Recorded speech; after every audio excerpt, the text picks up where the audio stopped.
ये बनते तो पंडित हैं, तो ये हरामजादे पंडित ये क्या काम करते हैं पंडित हैं?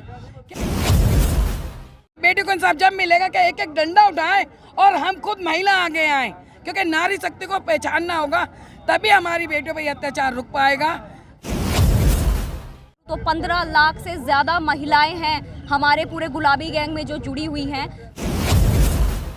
और ज़्यादा महिलाओं की ज़रूरत पड़ेगी तो हम अपने गुलाबी गैंग की सारी महिलाओं को खड़ा कर सकते हैं। अगर राजनीति के जो लोग हैं, चमचे दलाल हैं, वो आते रहेंगे जाते रहेंगे। मैं किसी एक पार्टी का नाम नहीं लूँगी, सारी ही पार्टियां यही काम कर रही हैं यहाँ पर, और उनके जो चमचे और दलाल हैं वो इस प्रोटेस्ट को ख़त्म करना चाहते हैं।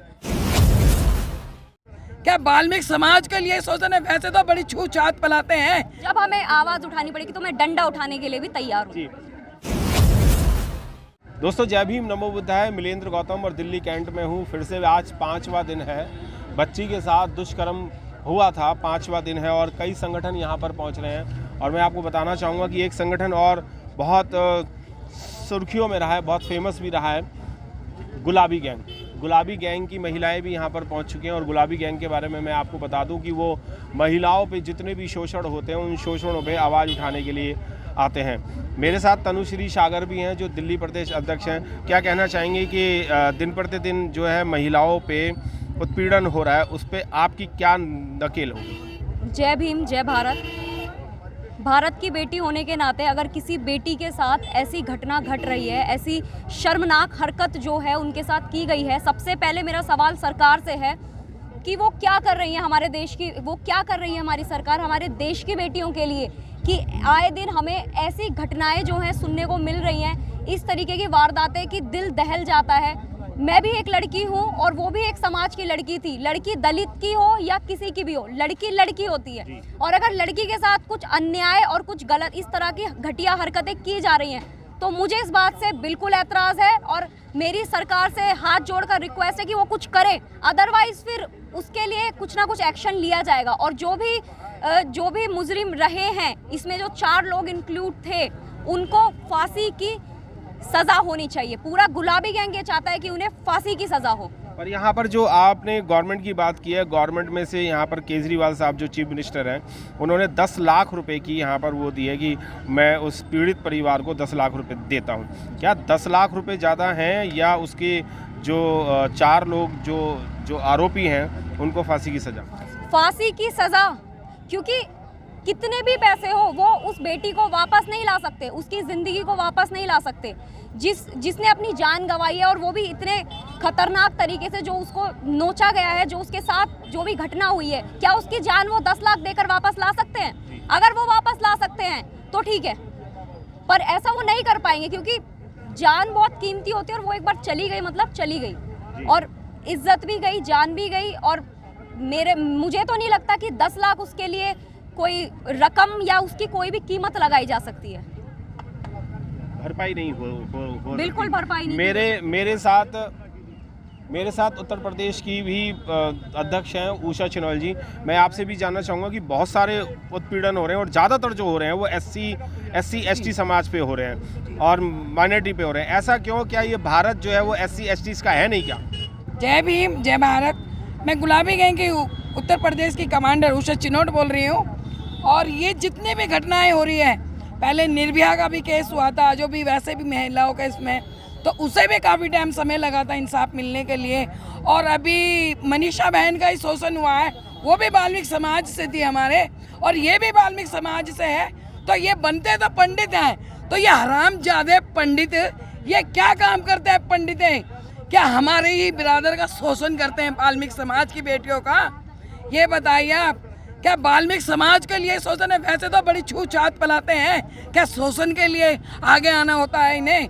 तो मेरी ज़्यादा से ज़्यादा है हम अपने बिरादर भाइयों से कि सब एक हो जाएं और जितने भी सफाई कर्मचारी हैं सब अपने हड़ताल पे आए, क्योंकि यहाँ लागू कराया जाए। दिल्ली के अंदर बहुत क्राइम बढ़ रहा है और हमारे ही समाज की बेटों के साथ में बलात्कार हो रहा है। तो मैं ये कहना चाहूँगी मीडिया के माध्यम से कि उन्हें चारों को फांसी की सजा हो, चाहे 20 लाख हो या 10 लाख हो, वो मायना नहीं रखता। आप अपनी बेटी के साथ ऐसा करा लीजिए तो अच्छा लगता है, लेकिन हमारे वाल्मीकि समाज को पीड़ित होता है और वो भी उसकी करंट लगा के हत्या करी गई। छोटी सी बच्ची पे क्या बीती होगी, 8 साल की बच्ची पे, और उसके माँ बापों को भी धमकी दे रहा है। कैसा समाज है? अरे समाज वालों जागो, बिरादर बिरादर का दुश्मन है। क्या शर्म नहीं आ रही है आपको? हम भी बिरादर के लिए खड़े हैं, सभी समाज के लिए खड़े हैं, सभी भाइयों के लिए खड़े हैं, सभी बेटी के लिए खड़े हैं। तो क्या आपका दिल नहीं हाला या आपके अंदर नहीं है? आप हड़ताल करिए, मैं खुद कह रही हूँ, आप हड़ताल करिए। यहाँ लागू होगा फांसी का। जो अगर बलात्कार करते हैं और शोषण करते हैं तो मोदी जी से हाथ जोड़कर विनती है कि यहाँ नियम दिल्ली के अंदर फांसी का ऑर्डर लागू कर दीजिए।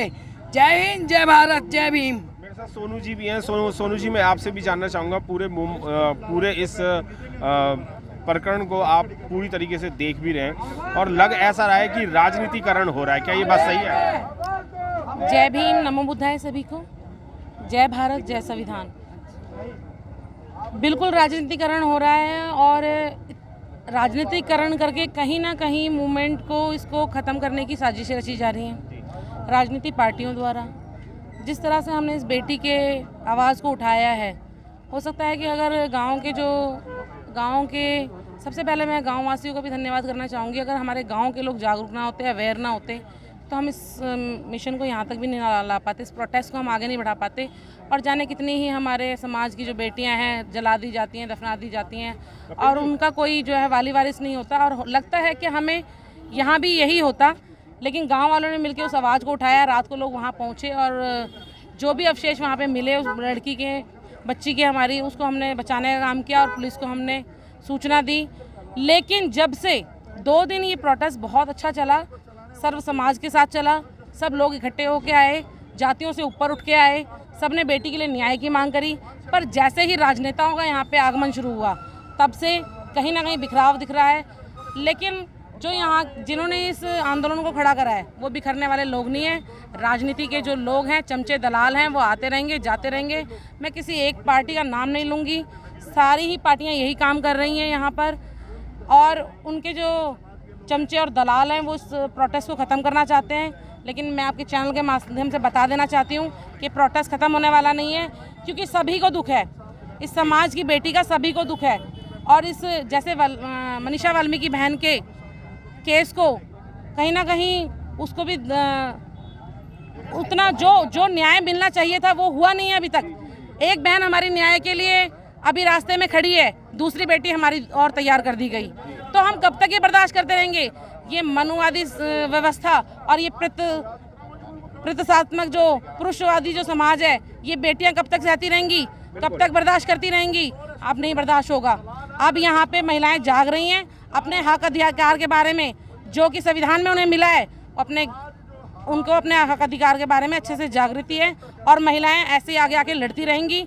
और यहाँ की सब महिलाएं एकजुट होके इस आंदोलन को कोई खत्म करने वाला नहीं है। हम इसको लगातार ऐसे बढ़ाते रहेंगे। जय भीम, नमो, बढ़ाते रहेंगे। तनुश्री सागर जी, मैं आपसे दोबारा से पूछना चाहूँगा, सर बीच में क्यों बोल रहे हैं आप? तनुश्री सागर जी, मैं आपसे भी बात करना चाहूँगा। आप दिल्ली प्रदेश अध्यक्ष हैं यहाँ पर और गुलाबी गैंग की हैं। अगर यहाँ पर कमी पड़ती है या समाज के लोगों की या महिलाओं की और ज़्यादा तादाद लाने की अगर बात होती है, तो कितनी तादाद में आपकी गुलाबी गैंग के यहाँ पर मेंबर या लोग पहुँच सकते हैं? देखिए, अगर इस बच्ची को न्याय दिलाने इस बच्ची को न्याय दिलाने के लिए अगर औरतों की ज़रूरत और ज़्यादा महिलाओं की ज़रूरत पड़ेगी, तो हम अपने गुलाबी गैंग की सारी महिलाएं, अगर पूरे राष्ट्र की बात करूं, मैं पूरे देश की बात करूं, तो 15 लाख से ज़्यादा महिलाएं हैं हमारे पूरे गुलाबी गैंग में जो जुड़ी हुई हैं। उसके अलावा अगर मैं यूपी क्षेत्र की बात करूं तो बहुत सारी महिलाएं, कम से कम 1000-2000 की तादाद में हम लोग यहाँ पर लाकर महिलाओं को खड़ा कर सकते हैं। अगर ज़रूरत पड़ी तो हम ये भी करेंगे। जी,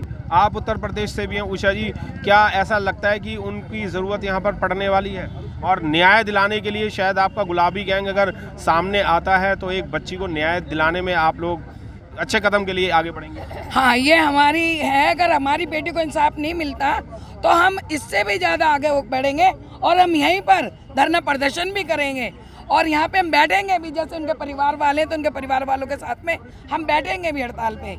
ये भी हमारा कहना है, क्योंकि कहीं ना कहीं हमारी इन बेटियों को, इन महिलाओं को इतना हो जाना चाहिए कि अब पहचाने के गुलाबी गैंग दिल्ली के अंदर भी आ चुका है। तो कहीं ना कहीं तन्नू सागर से जुड़े और जितने भी महिला हैं अपने हाथ में डंडा उठा लीजिए और खुद इंसाफ के लिए अपनी आवाज़ उठाइए, क्योंकि दबना नहीं है। जो डर गया वो मर गया, क्योंकि ये पार्टियां बदलती हैं, सरकार आती जाती है, लेकिन जो हमारे साथ के बेटियों के साथ में हुआ वो कभी वापस नहीं आ रहा और ना ही आएगा। क्योंकि हमारी संपत पाल जी ने, राष्ट्रीय कमांडर ने, निर्भया के उसके लिए भी बोला था कि मेरी गुलाबी गैंग की टीम वहाँ पे भी जाएगी। तो उन्होंने, सरकार ने क्या काम करा कि पाबंदी लगा दी और बिल्कुल मीडिया वालों को भी मारा पीटा गया। तो ये नेता काम करते हैं जो दलाल होते हैं, जो समाज सेवा नहीं करते, जो पीड़ितों की आवाज़ नहीं उठाते और बल्कि के ये सोचते कि हम मीडिया में आ गए, ये कहते कुछ है करते कुछ है, लेकिन हम इंसाफ दिला के रहते हैं और आगे खड़े रहते हैं और खड़े रहेंगे इस बेटी के साथ। जी बिल्कुल। तनुश्री जी, एक सवाल और आपसे पूछना चाहूँगा, प्लीज़ माइंड मत कीजिएगा। आप बहुत हल्के फुल्के से हैं, पर ताकत कैसे दिखाएंगे फिर आप? देखिए, मेरे ख्याल से अगर इंसान को देखकर जज ना किया जाए, ताकत दिल से होती है, ताकत जोश से होती है, जुनून से होती है। हम यहाँ पर किसी युद्ध नहीं करने जा रहे हैं। हम यहाँ पर, हमारा जो युद्ध है वो आवाज़ उठाने वाला युद्ध है। तो ताकत जो दिखाई जाती है वो अपनी आवाज़ से दिखाई जाती है, अपने जोश और जुनून से, कि कितना ज़्यादा मैं डेस्परेट हूँ उस बच्ची को इंसाफ दिलाने के लिए, और कितना ज़्यादा मेरी महिलाएं डेस्परेट हैं उस बच्ची को इंसाफ दिलाने के लिए। तो इस चीज़ से ताकत आजमाई जाए तो ज़्यादा बेहतर है। आपकी लाठी कहाँ है? आज आप लाठी के रूप में जाने जाते हैं, गुलाबी गैंग जो है लाठी के रूप में जानी जाती है, लाठी कहाँ है आज आप? हमारी जो लाठी है वो हमारी कार में अभी रखी हुई है, गाड़ी में रखी हुई है, क्योंकि यहाँ पर अभी शांति का प्रदर्शन जरूरत पड़ेगी तो वो भी निकलेगी, वो भी निकलेगी अगर जरूरत पड़ेगी तो। पर अभी शांति से प्रदर्शन अगर हो रहा है तो हम शांति बनाए रखें तो ज्यादा बेहतर है। लेकिन जब हमें आवाज उठानी पड़ेगी तो मैं डंडा उठाने के लिए भी तैयार हूँ। प्रशासन मान नहीं रहा है, गवर्नमेंट भी, सरकार भी मान नहीं रही है, तो उसके लिए क्या कहना चाहिए? इसमें हम ये कहेंगे कि जितनी भी महिला हैं और हमारे जैसे बाहर निकले, जैसे हम बाहर निकलते हैं, तो बेटी को इंसाफ जब मिलेगा कि एक एक डंडा उठाएं और हम खुद महिला आगे आएं, क्योंकि नारी शक्ति को पहचानना होगा, तभी हमारी बेटियों पर यह अत्याचार रुक पाएगा, वरना होता ही रहेगा। क्योंकि शोषण होता है सिर्फ वाल्मीकि समाज की बेटियों के साथ में, दूसरा है एक की भी आग ठंडी नहीं हुई थी और दूसरी उन्होंने तैयार छोटी सी बच्ची की कर दी है, पायल की, जो बड़ा दुख हो रहा है हमें। मूवमेंट को बंद नहीं होने देंगे। स्थानीय लोग भी यहाँ पर, महिलाएं भी हैं और मेरे साथ गुलाबी गैंग के भी दिल्ली के और यूपी के उपाध्यक्ष भी, वो अध्यक्ष भी यहाँ पर रहे। एक आशु जी भी हैं, मैं उनसे भी जानना चाहूँगा कि महिलाओं के साथ बहुत ज़्यादा उत्पीड़न हो रहा है, उसके बारे में क्या कहेंगे? जो मोदी जी कहते हैं कि बेटियां बचाओ, बेटियां पढ़ाओ, अरे मोदी जी जब बेटियां नहीं बचेंगी तो फिर बेटियां पढ़ेंगी कहाँ से, आगे कहाँ से बढ़ेगी? हर गली गली, हर नुक्कड़ पे दरिंदे खड़े हैं।